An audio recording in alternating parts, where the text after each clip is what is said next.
Hi, morning. It's like 4:30 in the morning or something. I woke up feeling sad, almost crying because I kind of went back in time in my dream, back to the time when the girlfriend that I loved, my first love, she broke up with me for my best friend.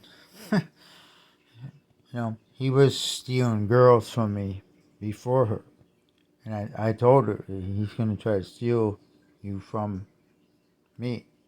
I mean, he's gonna do anything. I told her he'll do anything to break us up, just to break us up. And she said, "Oh, don't worry. He's ugly. You have nothing to worry about."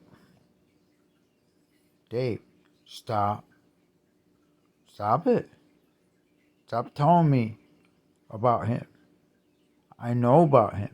You told me about him, okay? You have nothing to worry about him. I swear. I promise you. You got nothing to worry about. He's ugly. He's ugly. I'm not gonna ever go out with him. And then I don't know. She went over and had the Clotier's house and played Truth or Dare with them. I know what they did. They did something like that, or a seance, and she got warning to break up with me. But what? By the demons? Oh, the demons told you to break up with me, or you played Truth or Dare and you kissed him in the closet. You start falling in love with him because you that Clothier set you up with him or something like that. Some shit over there at the Clothier's house. I know he went up there while you went over there while he was there. I was in the hallway listening because I didn't trust him. I didn't trust him, but What I didn't know is it's the other one that I couldn't trust. Anyway, I mean, she's the one that I couldn't trust. I'm not talking to her. This video ain't for her. And she used defamation of character to break up with me. I was a good guy, and she had to make me look like a bad guy. She had to make it look like I was cheating on her for her to have an excuse. So she had to use defamation of character. She lowered herself to to to to lie about me. Make everybody in the neighborhood, in the town, think that I was cheating on her. Whose idea was it? Hers? I think it was Corky's idea. I think it was his idea. He's a mastermind behind hurting other people. He's a herder. Now she became a herder. He had his cousin Heidi come over. A girl named Heidi came over and wanted to talk to her privately. I didn't want it to happen because why is she coming over to privately talk to my girlfriend? And she didn't like my girlfriend because I went out with her and I didn't go out with Heidi. I didn't go out for Heidi for a reason. I don't trust her. And she came over and said what she said, or she didn't say nothing because it's a part of a plan, just to make it look like I was cheating on her. And she was reporting it to my girlfriend, reporting to her that I was having sex with her, sex with Heidi. Sex with Heidi would be disgusting. I didn't like her. I was in love with that girl, not Heidi. I'm not that kind of person. They took me out of context. They use defamation of character against me to justify breaking up with me. And you had to use something, and they used the hurtful things. to cause my breakup, our breakup. Anyways, you know, just break up with a person, no? Don't destroy their lives, you know? Destroy who they are. Make them look bad. Make it. Why do people have to make you look bad? It's like Satan. Satan come down, talking to Eve to get her to take the fruit from the tree. He had to use defamation of character against Jehovah. He had to make him look like a liar, right? Oh, that's not true. No, that's you positively will not die. It's not true that you're gonna die if you eat from this tree. That dude's lying to you. Right? He's a liar. Right? So that will use defamation of character to get Eve to sin, and that's why we're here right now, because a stupid girl listened to a liar. That might be the case here. He might have lied to her the whole time, or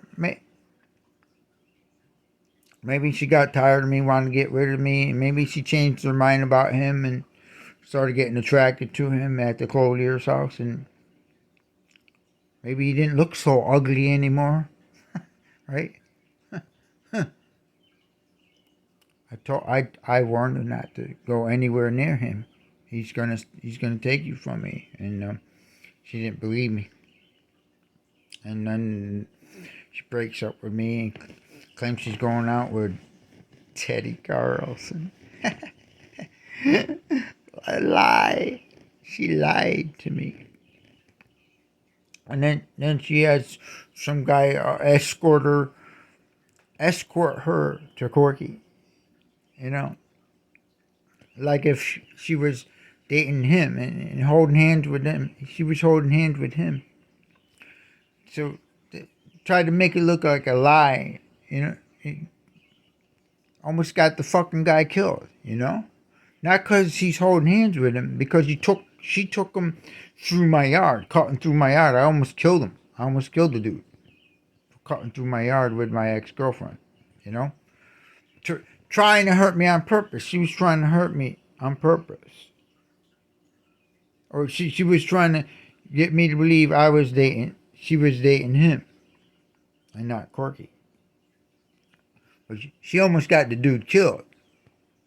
You know? I had a big fucking rock I was going to throw right in the back of his head. She walked by. I was right in my mom's car. I was in my mother's car.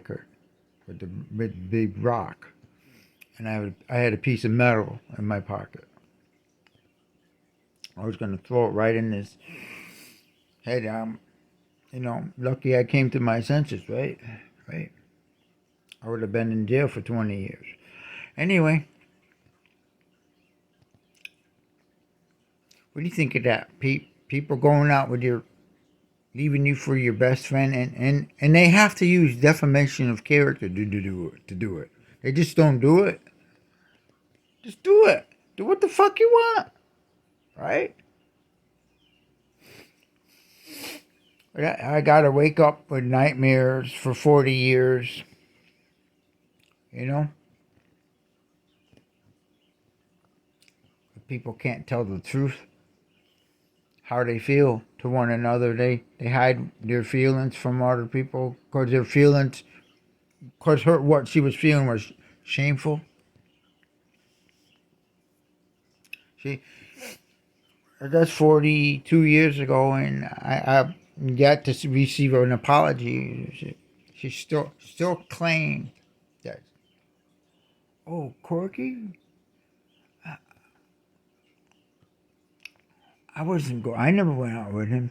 And then later on, 15 years later, she says, I can't believe I used to like him. Why are you calling me? You know? And finally I said, I'm going to call the police if you call me again. Because stalking me. She's stalking me, calling me from every couple years or so to make sure I'm hurting, to try to hurt me still, to rub it in my face and not say sorry, to not say sorry, to not heal us, not heal me. She hurt me and she didn't want me to heal. Anyway, eventually, the scriptures say everything bad in our heart will be forgotten. I will forget her. Probably not here in Satan's world, because Jehovah doesn't help people in Satan's world that much. Jehovah likes to test us. And he doesn't do the test. He's so happy. Jehovah is so happy he has Satan to test us. Because he has this thing of, he don't want nobody. Jehovah don't want nobody to get one thing from it without deserving it. No, he can't just give to people. What extraordinary thing is he doing if he can't give to people who don't deserve it? Taxpayers look at people and say, "Oh, they don't deserve my company. They don't deserve anything," right? Harlots do the same thing. What extraordinary thing is Jehovah doing if he doesn't give to people that he doesn't love? Right? What extraordinary thing are you doing, Jehovah, if you're not giving to people that you don't love? Only those that meet up with your expectations do you actually protect and love and care for.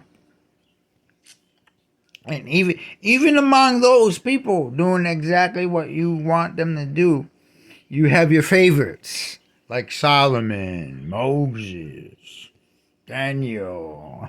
You got your favorites. You play favoritism. Yeah, a God is immature like that. No, I thought he just loved everybody the same. He doesn't. He loves people through percentage rates, and if he likes you, he starts liking you more and more because he needs someone to love. He needs someone to love, so he'll put this person, though they're not any much better than us, closer to him. Like if they drew closer to him or something. And there's other good people that drew just as good, just as good as Solomon, or not better than Solomon. Yet he kept giving to Solomon, giving to Solomon, giving to Solomon, give it to Solomon. Solomon was a teacher's pet to Jehovah. The student that always brought in an apple and put it on his desk every morning. Always had their hand up. Ass kissers. Solomon knew exactly what. He studied Jehovah and learned the right thing to say to him. He said to Jehovah,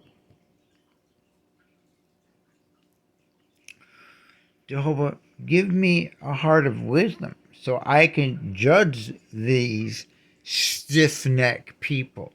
Because Jehovah kept saying that to Moses, these stiff-necked people. These stiff-necked people.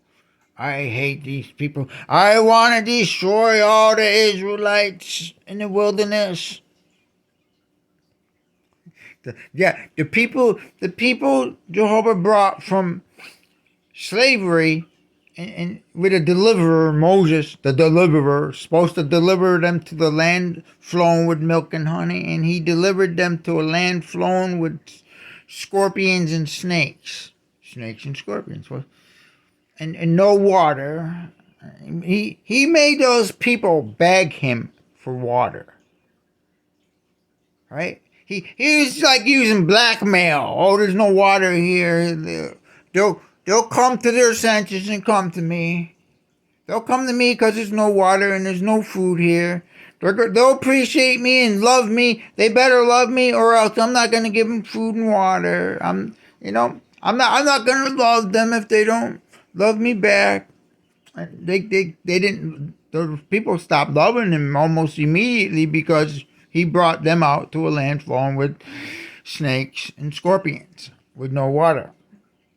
He didn't, and he tested them. He put those people to the test. He didn't give them water for days and days and days after the Red Sea. I split the Red Sea. I don't have to give them nothing for forever. They'll appreciate that I freed them from the Egyptians and brought them to a land full of snakes, right? Right. He didn't bring them to a land flowing with milk and honey. He brought them in the opposite direction, and they're like, "Why are we going this way?" Right. The people aren't as dumb as he thought. They knew he's bringing them in the opposite direction, or you know, and they knew he wasn't giving them water. He wasn't supplying water for them. When they started crying out in the wilderness, "Why'd you bring us out here and not give us water?" Yeah, Jehovah, why'd you bring them out there and not give them water? That's a good question. And all he said, that's not a question, that's a complaint against me. That they're sinning against me. And then he whispered into Moses' ear, "I'm gonna kill them all, and only let you live. I'm only gonna let Moses live." Yeah, if he killed them all, then there would be no Joshua to take them into the land. There'd be no King David. There'd be no Samuel. No Solomon, your best buddy Solomon, Jehovah, he wouldn't have existed. Solomon, your little pet. There'd be no Solomon if you killed all those people. I mean, go ahead. Go ahead and kill them all. You want to be a murderer? Huh? You want to be a liar too? A liar? I'm going to take you out to the land of flowing with milk and honey. It's a lie. You didn't take those people out to milk and honey land. You didn't give not a single one of those people Moses' promise. Moses went into Egypt and promised those people that he would deliver them not only from Egypt, he'd deliver them from Egypt and bring them to a land flowing with milk and honey. Lie! Lie! Lie! All those people died. Jehovah refused to let a single one of them into that land. He kept them in the wilderness until they all died, and then gave it to their children who didn't receive that promise. The children didn't receive that promise from Moses and from Jehovah. Moses said this promise is from Jehovah, right? And it was a lie. Why take people out? Take people from slavery to bring them to something worse. Imagine the heat out in that desert. Huh? Imagine all that heat and no water. And you have to keep coming to Jehovah and pray for water. Because he's not going to give you shit. He's not going to give you shit. Right? He's blackmailing them for worship. I'm supposed to love Jehovah with all my heart, but I read that book and I get angry at him. I'm sorry, I get angry at you, Jehovah, right? It's the worst book I ever read. Most books, I'm a writer and I took courses on writing, and it's the protagonist. In this book, the protagonist is Moses. And his people are the secondary protagonist that's supposed to,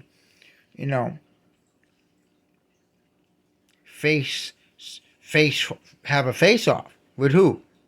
Yeah, The book makes it seem like the face-off is between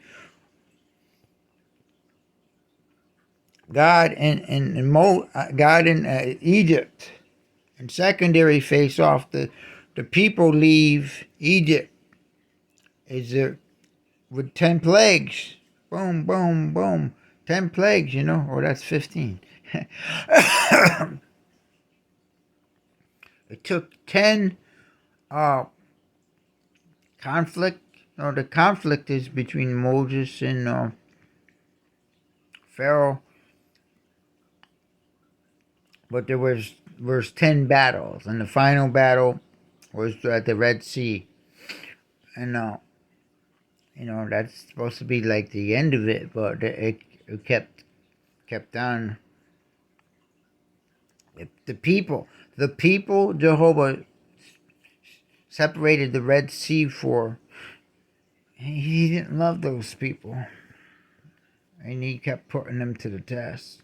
Oh, okay, because there's a scripture in the Greek scripture that says that the tested quality of your faith.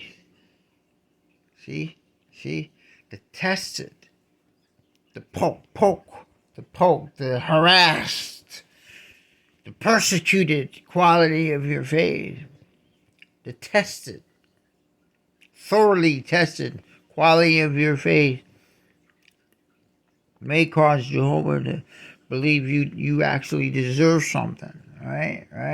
You deserve this water I'm about to give you. I mean, just go back to Egypt. There was water. There's water in Egypt. Yeah, it sucked under slavery. But at least you open your eyes, you look around, and you got beautiful trees all around you. They were in a beautiful place. There were roads. There was people around. There wasn't this heat and snakes and sand, ugly sand, desert, dunes, and dead trees, animal bones on the ground, scorpions running around at night. At night, all the scorpions covered the ground, snakes. The Israelites, they didn't want to be there, right? I mean, Jehovah, you gotta give them free will. Free will. They don't want to be there, but he wouldn't let them leave. He wouldn't let them leave the camp. He would get jealous that they wanted to leave him and leave his protection. Protection from what? The elements? Protection from the desert? You want to protect me and get me out of this desert, right? This desert's a killer. He wouldn't let those people leave without killing them. He'd kill them if they tried to leave, right? I mean, where's the freedom of choice here? He didn't give these people any choice. He used force, manipulation, and blackmail, and all this stuff. Childish stuff. I read that book and I said, man, how much immature is this guy? He's got no experience or something. You know.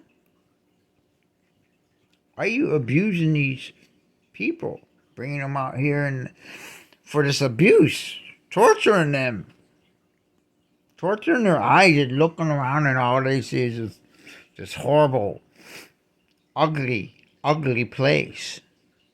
You took them to an ugly, terrible, ugly place. A place no human wants to live.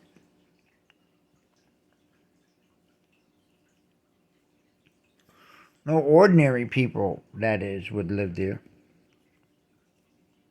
However, there were some people out in the wilderness, and they were out there because they were escaping other powerful countries and dictatorships and kings and stuff. Anyway,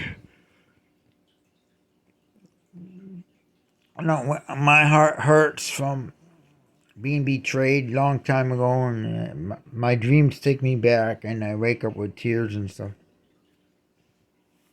And there's no God that is sensitive enough to and caring enough for me to talk to about it. I mean, what the God wants, Jehovah, what he wants is, the tested quality of my faith. He wants me to overcome it, all adversity, or else. He has these unreasonable expectations of me. He'll probably kill me for making this video, you know what I mean? I'll probably not be allowed into his paradise because I made a video that explained how immature he is. That he's not a mature guy. And he's selfish. He doesn't, and then he doesn't want to share his goods. He's the richest person anywhere. Everything is his. The whole universe is all the universes put together. It's all his. So there's no comparison in riches or power. He has all the power. Nobody comes close to him in power. He with a thought he can kill you. It's powerful. With a thought he can kill you. Not just with looks. If looks could kill, no. With thought. He could kill you with a thought. Anyways,